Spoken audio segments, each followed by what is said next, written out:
Assalamualaikum warahmatullahi wabarakatuh. Kali ini materi kita adalah tentang variabel. Tipe data natif. Variabel kok tiba-tiba tipe data ya. Variabel dan tipe data ya judulnya. Jadi ada tipe data natif atau biasa disebut dengan tipe data primitif. Data adalah suatu nilai yang dapat dinyatakan sebagai sebuah konstanta atau variabel. Konstanta memiliki nilai tetap, sedangkan variabel menilainya dapat berubah-ubah. Nah, kan komputer dapat mengenali data dalam berbagai tipe dan atau bentuk. Jadi variabel itu gunanya untuk menyimpan data. Data adalah suatu nilai. Data itu adalah nilai. Jadi variabel itu gunanya untuk menyimpan nilai, konstanta juga untuk menyimpan nilai. Cuman kalau konstanta itu nilainya tetap, kalau variabel itu nilainya dapat berubah-ubah. Nah, nilai dari sebuah variabel itu ada tipenya. Ada tipenya apakah bilangan bulat atau bilangan pecahan ataukah huruf atau kalimat dan seterusnya. Itu adalah tipe data. Nah, berikutnya ada 5 tipe data primitif, yaitu void tanpa tipe data. Jadi void itu ya kosong. Kemudian int bilangan bulat atau integer, float itu bilangan pecahan atau floating point, double itu adalah bilangan pecahan dengan jangkauan data lebih luas, dan char itu adalah karakter. Nah, ditambah dalam C++ itu ada tambahan yaitu bool. Bilangan boolean nilainya hanya ada 2, true or false. Biasanya kalau nggak punya bool ya true itu 1, false itu 0. Kemudian char T atau white karakter. Sebenarnya bukan WIDE ya, tapi WITH.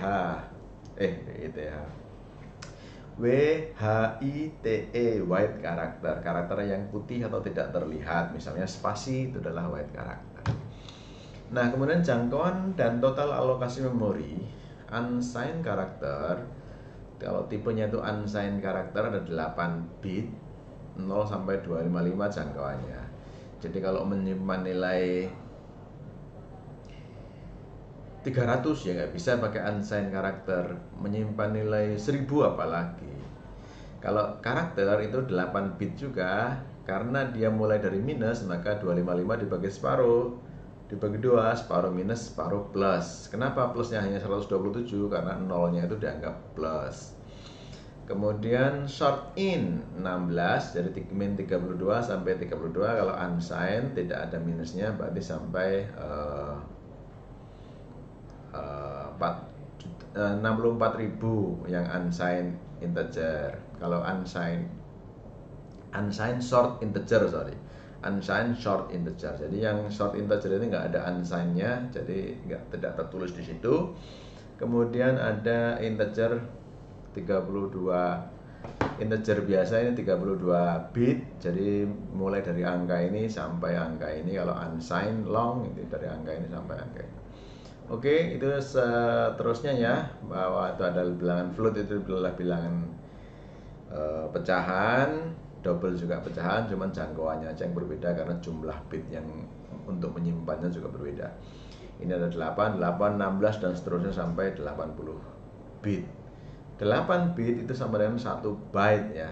Bit itu adalah 010101 itu. Kemudian kumpulan dari bit adalah namanya byte. Jadi 8 bit itu sama dengan 1 byte. Oke? Itu bilangan biner. Variabel digunakan untuk menyimpan data dengan tipe data tertentu. Tipe data yang sudah kita pelajari adalah tipe data primitif atau tipe data dasar. Agar variabel dapat dikenali, maka diperkenalkan atau dalam bahasa pemrograman biasa disebut deklarasi. Supaya dapat dikenali ya harus dikenalkan dulu. Kalau nggak kenal ya maka tidak bisa dipakai. Nggak kenal, jadi harus dikenalkan dulu ya. Namun tidak semua bahasa pemrograman harus mendeklarasikan variabel baru yang akan digunakan. Ada juga yang begitu diciptakan langsung kenal gitu ya. Kalau di C++ nggak bisa. Begitu dipakai langsung kenal. Kalau di C++ nggak bisa. Kalau mau dipakai ya harus dikenalkan dulu. Bahasa C dan C++ adalah suatu bahasa yang mewajibkan deklarasi nama variabel yang akan digunakan sekaligus dengan tipe data yang akan ditampung. Jadi ada 2 hal yang penting dalam memperkenalkan variabel dalam bahasa C++, yaitu adalah nama variabel dan tipe datanya. Masalah nilainya diisi berapa nanti bebas ya. Jadi ada tiga unsur, tiga faktor, tiga unsur. Yang pertama adalah nama variabelnya, tiga tipe data dari nilai yang akan dimasukkan, dan nilainya itu sendiri. Jadi ada tiga ya. Nah, kemudian deklarasi variabel diawali dengan menuliskan kode tipe data diikuti dengan nama variabel yang dengan format sebagai berikut.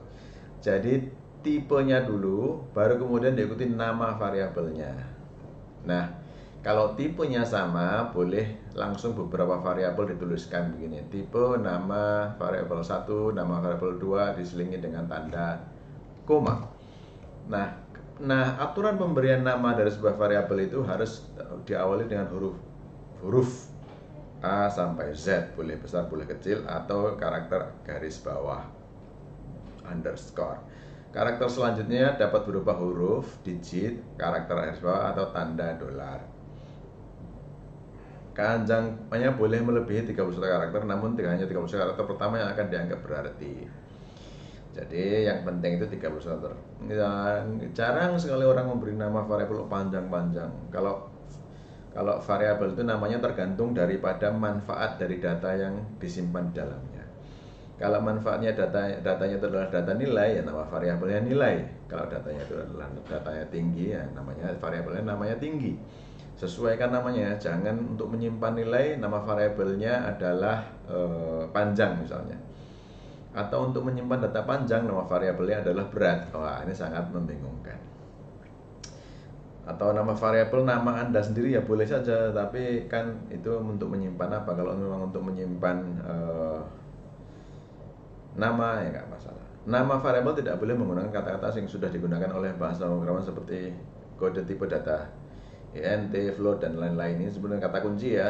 Kata kunci ini nggak boleh dipakai untuk digunakan sebagai nama variabel. Deklarasi dan inisialisasi. Nah, variabel ini saat diperkenalkan atau diciptakan itu ada dua hal. Yang pertama adalah tipenya dan nama variabelnya. Setelah nama variabel diketahui dan diperkenalkan, maka dapat diisi. Ngisinya dengan cara apa? Tanda sama dengan. Ini namanya assignment. Nilai ini diisikan ke nama variabelnya. Contoh, angka sama dengan 10. In angka itu adalah menciptakan variabel yang bernama angka. Tipe datanya adalah bilangan bulat. Bilangan bulat yang akan diisi apa? Bilangan bulat yang akan diisi adalah 10. 10 ini disimpan ke variabel yang bernama angka. Nah, dua baris ini dapat disingkat menjadi seperti ini. Bilangan sama dengan 10, int bilangan sama dengan 10. Artinya ini adalah deklarasi sekaligus inisialisasi. Inisialisasi adalah pemberian nilai pertama kali dalam variabel. Jadi cara membacanya 10 diisikan ke variabel yang bilangan yang bertipe integer. Kemudian konstanta. Konstanta itu berbeda dengan variabel, nilainya nggak dapat dirubah-rubah, maka dia diciptakan di luar fungsi program utama dengan cara begini. Define nama konstanta, kemudian nilainya nggak pakai sama dengan ya, dan nggak pakai juga titik koma ini. Contoh deklarasi konstanta adalah define angka 100 ya, nggak ada titik komanya ya, ini nanti bisa dihapus. Define V 3,14 misalnya begitu, atau yang lain. Oke. Nah, kemudian kita lihat contoh pemrogramannya itu di sini. Ini adalah contoh pemrogramannya. Kita menciptakan variabel yang konstanta yang bernama rata diisi dengan nilai 10. Kemudian di fungsi program utamanya ada kita ciptakan deklarasi sekaligus inisialisasi ini. Nilai sama dengan 8 bertipe integer. Kemudian cout masukkan nilai Anda. Nilai N-nya kelebihan 1. Masukkan nilai Anda, in nilai. Jadi ini sudah bisa dipakai di sini karena sudah ada deklarasi. Kemudian cout nilai Anda adalah nilai. Sedangkan nilai rata-rata adalah rata gitu ya. Kita coba run. Kita coba run atau kita execute, maka dia akan masuk begini, masukkan nilai Anda, masukkan angka 5. Ya, nilai Anda adalah 5, nilai rata-rata kelas adalah 10 karena kita menulis 10 di sana. Nah, kita lihat bahwa nilai itu isinya sebelumnya adalah 8, bisa diganti dengan 5. Tapi bisa nggak rata itu kita ganti nilainya, misalnya di sini. Rata, harusnya nggak bisa, rata itu kan variabel konstanta, nggak boleh diganti. 9 misalnya gitu ya. Yang dahulunya nilainya 10 diganti 9. Bisa atau tidak?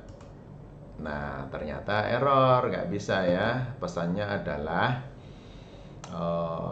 L value required at left operand of assignment. Jadi dia nggak bisa dirubah-rubah. Oke, kita hapus, karena nggak bisa dirubah. Kalau ini nilai ini bisa kita rubah menjadi apa ini yang kita ini. Kalau nggak dirubah begini dia. Kalau misalnya nggak dirubah ya, nah ini kita kasih komentar saja. Nah, kalau begini maka nilainya itu pasti 8 karena nggak kita rubah. Boleh ini nggak dirubah, nggak apa-apa, nggak dirubah ya, nilai sama dengan 8, rata-rata adalah 10 gitu ya. Kalau ada ini maka nilai yang 8 tadi kita rubah. Nah, kita rubah ya, ini kita rubah 8 tadi menjadi sesuai perubahan yang kita inginkan, misalnya 2 gitu kan. Maka nilai Anda adalah 2 dengan rata-rata kelas adalah 10. Oke, demikian tentang variabel dan tipe data. Semoga bermanfaat dan Anda bisa menerapkannya di dalam dunia pemrograman bahasa C++. Terima kasih. Wassalamualaikum warahmatullahi wabarakatuh.